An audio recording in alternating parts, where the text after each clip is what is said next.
Transfer देने से वो क्या है क्या नहीं हमारी चीज के ऊपर लोग हम इस्तेमाल कर कि हमारी चीज तो उसमें क्या क्या तुम्हारी मांग है? अब इसमें हमें सिर्फ बता देखो देखो इससे पहले एक आवाज जो ऊपर से निकली अजान के बारे में उसमें कितने आवाज निकल रही में है क्या मैक से जजा देने तो ये हर कोई अब जो होना तो जो अब हमें जो तुम्हारे सामने देखो अभी जो मिल्कियत जो तो हमारी थी हमने तो किसके हद से काम आना चाहिए हमारा पहला सवाल है खाली वक्त ना तभी जब तुम्हें लुटेरे बैठी इसके अंदर तुम्हें एक चीज से तुम्हें कौम को हाजिर नहीं ला सकते तो कौम कैसे पढ़ को एजुकेटेड बन सकते हो उल्टा तुम्हें कौम को बदनाम कर रहे कि इनके अंदर सलीका नहीं है इनके अंदर इल्म नहीं है उन्हें कोई ये बोलता पिक्चर डालने वाली कौम जबकि ये कौम न्यूक्लियर बम बनाते ये हमें क्या वो इधर वो पेशेंट के पीछे पड़ना चाहिए नहीं हमारी मिल्कियत के पीछे उसके फल पते हमें उठना चाहिए तो ये सारी चीजें हमें सदा इख्तियार की तरफ से आपके सामने पेश कर दी कि बराए मेहरबानी तो बराए मेहरबानी तुम्हें माइनॉरिटी कमीशन के चेयरमैन तुम्हारे अंडर में 3 सेक्शन है तुम्हें 3 सेक्शन के ऊपर है तुम्हारा भी एक मिनिस्टर लेवल एक होता है तुम्हें तुम्हारी हुकूमत के अंदर कैसा कर इतना सब कुछ रहने के बावजूद आज हमें बेवारसी की तरह हमारा कोई वारिसदार नहीं है हर कोई सियासतदान को लाता है जरा शो मारता है उन्हें बोलता मैं कौम का लीडर जरा इतना मैं जरा पीछे फेंकता उन्हें दिखाता मैं कौम का लीडर ये कौम का हो रहा क्या अभी तुम्हें पावर क्या दिखा रही किससे दिखा रही कहाँ चला रही इसका कितना फायदा कौम को दे रही ये सदा इत्याद पूछ रही खाली वोटा के बारे में आगे उसके बारे में आगे हर एक सियासतदान क्या बोलता है भाई मुसलमान के वोट आगे तुम्हारा काम है कि तुम्हें कैसा कौम को लेको चलना क्योंकि तुम्हारे स्टेट के तुम्हें रहे वाला कौम को तुम्हारे सिवा कौन भी यहाँ कोई मुसलमान मिनिस्टर नहीं है कोई दूसरा भी गवर्नमेंट की बात लेको जाने वाला नहीं है तुम्हें पूरे स्टेट के वास्ते तुम्हें आज रहे तुम्हारे सामने बात आपको अब तुम्हें फेस करो से कैसा एक गलती हमारे वक्फ बोर्ड का काम नहीं था अजान के बारे में बात करने का वो पोल्यूशन वाले का डिपार्टमेंट था तो पोल्यूशन वाले बोलने का राइट था उनको ये यूसुफ भी पीसुफ उठने की जरूरत नहीं होती बीच में इनको कौन राइट दिया उलमा के ऊपर इन्होंने ऑर्डर करने इन्होंने महा उलमा बन के की ऑर्डर करने के वास्ते इतने बड़े उलमा इतने बड़े मुफ्तियां मौजूद है इनको बिना राय मशवरा करे भाई ये बात हमारे सामने आपको है हमें क्या करना ये बात उन्हें पूछे कैसा मनमानी करे उन्होंने एकदम ऑर्डर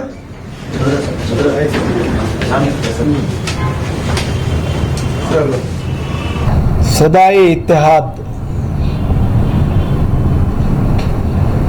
ये एक बहुत ही रिस्पॉन्सिबल इदारा कर्नाटक में 8-10 साल से काम करता आ रहा है। आज ये डेलीगेशन हमारे मुजाहिद बाबा जी के सदारत में माइनॉरिटी कमीशन के ऑफिस पहुंचा है। उन्होंने एक मेमोरेंडम भी पेश किया है। उस मेमोरेंडम में बहुत सारे चीजों का जिक्र है और जो परसों वक्फ बोर्ड के सीईओ अजान के बारे में जो स्टेटमेंट दिए हैं जो सर्कुलर निकाले हैं उसकी सख्त लफ्जों में उसकी मजम्मत की है क्योंकि यह एक ऐसा मसला है इनको सोच समझकर बयान देना चाहिए था। बहुत ही कंट्रोवर्शियल इशू है। उन्होंने कहा कि वक्फ बोर्ड की मीटिंग में यह फैसला लिया गया और वक्फ बोर्ड के मेंबरान जो हैं सारी जिम्मेदारी सीईओ के ऊपर डाल दिए। ये मसला जो है जिम्मेदार हजरात जो भी स्टेटमेंट देते हैं सोच समझ के देना पड़ेगा।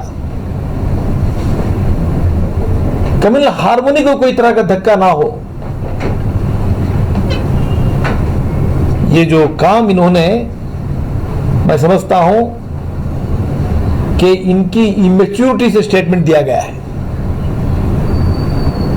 जिम्मेदाराना स्टेटमेंट नहीं है ये। इसके लिए पूरे वक्फ बोर्ड को जिम्मेदार ठहराता हूं। मुलाकात का मकसद ये है, इससे पहले सदा इत्तेहाद की तरफ से औकाफ की सीओ से मुलाकात किए थे, तो उसके मुतालिक जो उनको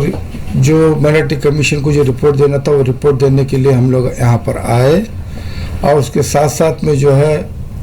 कौम की जो फ़िक्र होना चाहिए वो फ़िक्र की बातें हमने माइनॉरिटी कमीशन चेयरमैन साहब के सामने रखे। अब वो फ़िक्र में क्या थी कि जो मिल्कियत थी वो मिल्कियत के अंदर जो है हॉस्पिटल, कॉलेज, यूनिवर्सिटी और वहाँ से जो इनकम का ज़रिया हो वो इनकम कर जो कौम के लिए काम आए वो पैसा जो है कौम पे लगाएं, ताकि वो मिल्कियत बेकार ना पड़ी रहे। अब तक जो चले गई मिल्कियत है उसको वापस लें, क्योंकि सुप्रीम कोर्ट का भी आर्डर है कि जो एक बार वक्फ हो गया वो वक्फ की है, इसलिए बोर्ड का फ़र्ज़ बनता है कि जो मिल्कियत गई उसे वापस लें। जो मिल्कियत बाकी है उसे तिजारत के ज़रिए या कौम के लिए मकान बनाने के ज़रिए या स्कूल कॉलेज के ज़रिए उस जो खाली प्रॉपर्टी को इस्तेमाल में लाएं, ताकि कौम का भला हो। ये सारी बातें हमने माइनॉरिटी कमीशन के सामने रखी है। उन्होंने वायदा किया है कि ये बात जो है सीएम तक भी ले जाएंगे, और तमाम तीनों बोर्ड को मैंने बुलवाया है, एक हफ्ते के अंदर सारी बातें रखेंगे, उसके आगे जितना बन सकता है वो काम करेंगे, उन्होंने हमसे वायदा किया है। इसका एक वाहिद मकसद यही है कि जो वक्फ बोर्ड के अंदर आए दिन जो ये ख़बरें नशर हो रही हैं कि फ़ला क़ब्रिस्तान में वो सूअर चर रहे हैं, गंदे जानवर चर रहे हैं, कहीं ये ख़बर आती है कि इतने लाख रुपए ले लिए गए लेकिन जो है ना कंपाउंड के नाम पर कंपाउंड नहीं बनाया गया। फिर कहीं ये ख़बर आती है कि 2000 इलीगल कमिटीज़ अभी भी चल रही हैं, निज़ाम मुस्तहकम नहीं है, मजबूत नहीं है। ये इतनी लापरवाही, इतनी सुस्ती और ये गफलत है, हमारी पूरी कम्युनिटी को इस गफलत ने तहे तह कर दिया है और बर्बाद कर दिया है। Chairman Karnataka state minority commission से मिले, जैसा कि उन्होंने बताया कि हमारे कुछ मारूज़ात हैं, डिमांड्स हैं कि उसको क्लैरिफाई किया जाए, वक्फ बोर्ड की एक मीटिंग बुलाई जाए, जो भी कंसर्न्ड हैं उनके साथ एक मीटिंग करके उसका क्लैरिफिकेशन हो, और जो भी हो सके कौम की फलाह बहबूदी के लिए इंशाअल्लाह सदा हर टाइम पे सामने रहिए, इंशाअल्लाह आगे भी साथ रहेगी, सामने रहेगी इंशाअल्लाह। तो इंशाअल्लाह एक बड़ी उम्मीद हम लोगों के अंदर जागी हुई है और अच्छी उम्मीद है इंशाअल्लाह काम होगा, और जो भी औकाफ के ज़रिए से या औकाफ के ज़िम्मेदारों की तरफ से जो कुछ जो है हालात दुरुस्त करने की बात उन्होंने की है, इंशाअल्लाह उस पर भी उम्मीद रखकर ही हम लोग चलेंगे इंशाअल्लाह। वो मीटिंग का एक नतीजा मैं जो लिया हूँ मैं आपके सामने रखना चाहता हूँ, वो ये है कि आमतौर पर मुसलमानों के जहन में ये बात है कि कोई खास जब हुकूमत बैठती है तो उससे राब्ता करते हैं, लेकिन जब कोई और हुकूमत आती है तो लोगों के जहन में बात होती है तो ये नहीं, ये तो हमारे दुश्मन हैं, ये तो हमें नहीं चाहते, इनसे हमें क्या गिला करेंगे, क्या शिकायत करेंगे। इस तरह का जो हमारे मुसलमान मुआशरे में मिजाज बना हुआ है, इसको हमें खत्म करना चाहिए। हुकूमत बैठी है काम करने के लिए, और हुकूमत को बिठाया है हम लोगों ने वोट दे करके।